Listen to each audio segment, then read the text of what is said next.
Second grade, it is time for chapter 7 of The Indian in the Cupboard. I hope you've been enjoying this. This was one of my favorite books when I was probably a little bit older than you, but it's a whole series too. So hopefully we don't have to read the whole series. Uninvited Brothers. Omri was not supposed to ride his bicycle in the road, but then he wasn't supposed to ride it on the pavement either, not fast at any rate, so he compromised. He rode it slowly on the pavement as far as the corner, then bumped down off the curb and went like the wind. The hardware shop was still open. He bought the seed tray and the seeds and was just paying for them when he noticed something. On the seed packet under the word marrow was written another word in brackets, squash. One of the three sisters was Marrow. On impulse, he asked the shopkeeper, "Do you know what maize is?" "Maize, son? Well, that's sweet corn, isn't it?" "Have you some seeds of that?" Outside, standing by Omri's bike, was Patrick. Hi, I saw you going in. What did you get?" Omri showed him. "More presents for the Indian?" Patrick asked sarcastically. "Well, sort of. If what?" "If I can keep them long enough, till they grow." Patrick stared at him, and Omri stared back. "I've been to Yap's," said Patrick. "I bought you something." "Yeah, what?" asked Omri hopefully. Slowly, Patrick took his hand out of his pocket, held it in front of him, and opened the fingers. In his palm lay a cowboy on a horse, with a pistol in one hand pointing upward, or what would have been upward if it hadn't been lying on its side. Omri looked at it silently, then he shook his head. "I'm sorry, I don't want it." "Why not? Now you can play a proper game with the Indian." "They'd fight." "Isn't that the whole idea?" "They might hurt each other." There was a pause, and then Patrick leaned forward and asked, very slowly and loudly, "How can they hurt each other? They are made of plastic." "Listen," said Omri, and then stopped and then started again. "The Indian isn't plastic, he's real." Patrick heaved a deep, deep sigh and put the cowboy back in his pocket. He'd been friends with Omri for years, ever since they'd started school. They knew each other very well. Just as Patrick knew when Omri was lying, he also knew when he wasn't. The only trouble was that this was a non-lie he couldn't believe. "I want to see him," he said. Omri debated with himself. He somehow felt that if he didn't share his secret with Patrick, their friendship would be over. He didn't want that. And besides, the thrill of showing his Indian to someone else was something he could not do without for much longer. "Okay, come on." Going home, they broke the law even more, riding on the road and with Patrick on the crossbar. They went around the back way by the alley in case anyone happened to be looking out of a window. Omri said, "He wants a fire. I suppose we can't make one indoors." "You could, on a tin plate, like for indoor fireworks," said Patrick. Omri looked at him. "Well, let's collect some twigs." Patrick picked up a twig about a foot long. Omri laughed. "That's no good. They've got to be tiny twigs like this." And he picked some slivers off the off the privet hedge. "Does he want the fire to cook on?" asked Patrick slowly. "Yes." "Then that's no use. A fire made of those would burn out in a couple of seconds." Omri hadn't thought of that. "What you need," said Patrick, "is a little ball of tar. That burns for ages. And you could put the twigs on top to look like a real campfire." "That's a brilliant idea." "I know where they've been tarring a road too," said Patrick. "Come on, let's go." "No." "Why not?" "I don't believe in him yet. I want to see." "All right, but first I have to give this stuff to my dad." There was a further delay when his father at first insisted on Omri filling the seed tray with compost and planting the seeds in it then and there. But when Omri gave him the corn seed as a present, he said, "Well, thanks." "All right, I can see you're bursting to get away. You can do the planting tomorrow before school." Omri and Patrick rushed upstairs. At the top, Omri stood cold. His bedroom door, which he always shut automatically, was wide open. And just inside, crouching side by side with their backs to him, were his brothers. They were so absolutely still that Omri knew they were watching something. He couldn't bear it.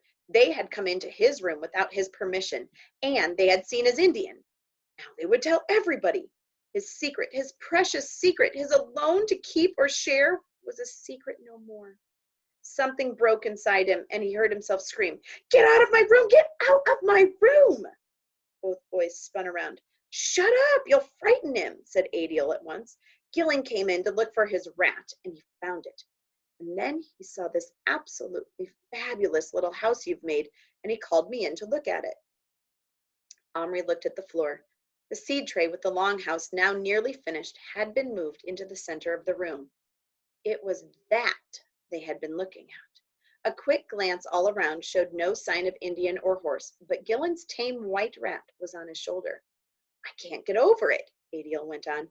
"How on earth did you do it without using any glue or anything?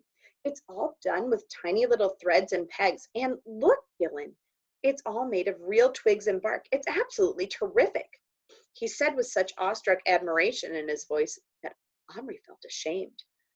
"I didn't," he began, but Patrick, who had been gaping at the long house in amazement, gave him a heavy nudge that nearly knocked him over. "Yes," said Omri. "Well, would you mind leaving now and take the rat? You're not to let him in here. This is my room, you know." "And this is my magnifying glass, you know," echoed Gillen. But he was obviously too overcome with admiration to be angry with Omri for pinching it. He was using it now to examine the fine details of the building. "I knew you were good at making things," he said, "but this is uncanny. You must have fingers like a fairy to tie those witchy little knots."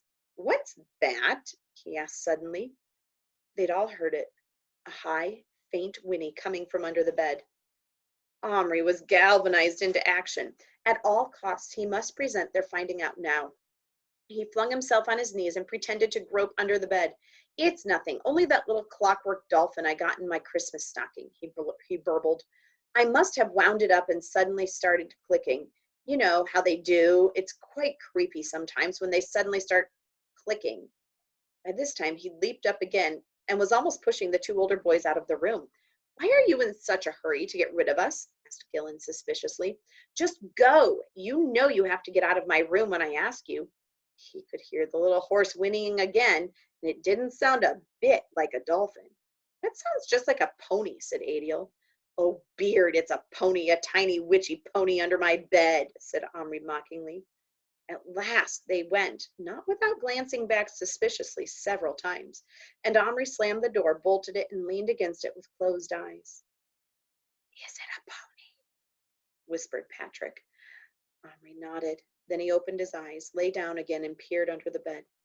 "Give me that flashlight from the chest of drawers." Patrick gave it to him and lay beside him. They peered together as the beam probed the darkness.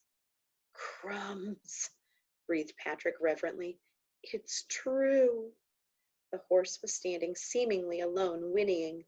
When the light hit him, he stopped and turned his head. Omri could see a pair of leggings behind him. "All right, little bear, it's me," said Omri. Slowly, a crest of feathers, then a pair of eyes appeared over the top of the horse's back. "Who others?" he asked. "My brothers." "It's okay, they didn't see you. Little bear here coming. Take horse. Run. Hide." "Good. Come on out and meet my friend Patrick." Little Bear jumped astride the horse and rode proudly out, wearing his new cloak and headdress. He gazed up imperiously at Patrick, who gazed back in wonder. Then he nodded to Patrick, who tried several times to say something, but his voice just came out as a squeak. "Omri's friend, Little Bear's friend," said Little Bear magnanimously. Patrick swallowed. His eyes seemed in danger of popping right out of his head. Little Bear waited politely, but when Patrick didn't speak, he rode over to the seed tray. The brothers had brought it out from behind the crate. They'd been careful, but the ramp had got moved. Omri hurried to put it back, and Little Bear rode the horse up it, dismounted, and tied it by its halter to the post he had driven into the compost. Then he went calmly on with his work on his longhouse. Patrick licked his lips, swallowed twice more, and croaked out, He's a real live Indian. I told you. How did it happen? Don't ask me. Something to do with this cupboard, or maybe it's the key. It's very old. You lock plastic people inside and they come alive." Patrick looked at him. "You mean it's not only him? You can do it with any toy?" "Only plastic ones." An incredulous grin spread over Patrick's face. Then what are we waiting for? Let's bring loads of things to life, whole armies. And he sprang toward the biscuit tins. Omri grabbed him. No, wait. It's not so simple. Patrick, his hands already full of soldiers, was making for the cupboard. Why not? Because they'd all, don't you see, they'd all be real. Real? What do you mean? Little Bear isn't a toy. He's a real man. He really lived. Maybe he's still, I don't know. He's in the middle of his life somewhere in America in 17 something or other. He's from the past. Omri struggled to explain as Patrick looked blank. I don't get it. Listen, Little Bear has told me about his life. He's fought in wars and scalped people and grown stuff to eat like marrows and stuff and had a wife. She died. He doesn't know how he got here, but he thinks it's magic and he accepts magic. He believes in it. He thinks I'm some kind of spirit or something. What I mean, Henry persisted as Patrick's eyes strayed longingly to the cupboard, is that if you put all those men in there, when they come to life, they'd be real men with real lives of their own from their own times and countries, talking their own languages. You couldn't just set them up and make them do what you wanted them to. They'd do what they wanted to, or they might get terrified and run away. Or, well, one I tried it with, an old Indian, actually died of fright when he saw me. Look, if you don't believe me, and Omri opened the cupboard. There lay the body of the old chief, now made of plastic, but still unmistakably dead. And not dead the way some plastic soldiers are made to look dead, but the way real people look, crumpled up, empty. Patrick picked it up, turning it in his hand. He'd put the soldiers down by now. This isn't the one you bought at lunchtime? Yes. Crumbs. You see? Where's his headdress? Little Bear took it. He says he's a chief now. It's made him even more bossy and difficult than before, said Omri, using a word his mother often used when he was insisting on having his own way. Patrick put the dead Indian down hurriedly and wiped his hand on the seat of his jeans. Maybe this isn't such a fun as I thought. Omri considered for a moment. No, he agreed soberly. It's not fun. He stared at Little Bear. He had finished the shell of the longhouse now. Taking off his headdress, he tucked it under his arm, stooped, and entered through the low doorway at one end. After a moment, he came out and looked up at Omri. Little Bear hungry, he said. You get deer, bear, moose? No, he scowled. I say get. Why you not get? The shops are shut. Besides, added Omri, thinking he sounded rather feeble, especially in front of Patrick, I'm not sure I like the idea of having bears shambling about my room, or of having them killed. I'll give you meat and a fire, and you can cook it, and that'll have to do. Little Bear looked baffled for a moment. Then he swiftly put on the headdress and drew himself to his full height of almost 3 inches, 3 1/4 with the feathers. He folded his arms and glared at Omri. Little Bear chief now. Chief hunts, kills own meat, not take meat others kill. If not hunt, lose skill with bow. For today you give meat, tomorrow go shop, get bear, last stick. Make real, I hunt, not here, he added, looking up scornfully at the distant ceiling. Out, under sky. Now, fire. Patrick, who had been crouching, stood up. He too seemed to be under Little Bear's spell. I'll run and get the tar, he said. No, wait a minute, said Omri. I've got another idea. He ran downstairs. Fortunately, the living room was empty. In the coal scuttle beside the open fireplace was a packet of firelighters. He broke a fairly large bit off one and wrapped it in a scrap of newspaper. Then he went to the kitchen. His mother was standing at the sink peeling apples. Omri hesitated, then went to the refrigerator. Don't eat now, Omri. It's nearly supper time. Just a tiny bit, he said. There was a lovely chunk of raw meat on a plate. Omri sniffed his fingers, wiped them hard on his sweater to get the stink of the firelighter off them, then took a big carving knife from the drawer and, with an anxious glance at his mother's back, began sawing a corner off the meat. Luckily, it was steak and cut easily. Even so, he nearly had the whole plate off the shelf and onto the floor before he'd got his corner off. His mother swung around just as he closed the refrigerator door. A tiny bit of what? She asked. She often reacted late to things, he said. Nothing, he said, hiding the raw bit of meat in his hand. Mum, can I borrow a tin plate? I haven't got such a thing. Yes, you have. The one you bought Adiel to go camping. That's in Adiel's room somewhere. I haven't got it. A tiny bit of what? But Omri was already on his way upstairs. Adil was in his room. He would be, doing his homework. What do you want? He asked the second Omri crept in. That plate, you know, your camping one. Oh, that, said Adil, going back to his French. Well, can I have it? Yeah, I suppose so. It's over there somewhere. Omri found it eventually in an old knapsack covered with disgusting bits of baked beans, dried and hard as cement. He hurried across to his own room. Whenever he'd been away from it for even a few minutes, he felt his heart beating in panic as he opened the door for fear of what he might find or not find. The burden of constant worry was beginning to wear him out. But all was as he had left it this time. Patrick was crouching near the seed tray. Little Bear was directing him to take the tops off several of the jars of poster paint, while he himself fashioned something almost too small to see. It's a paintbrush, whispered Patrick. He cut a bit of his own hair, and he's tying it to a tiny scrap of wood he found, about the size of a big splinter. Pour a bit of paint into the lid so he can reach to dip, said Omri. Meanwhile, he was scraping the dry beans off the plate with his nails.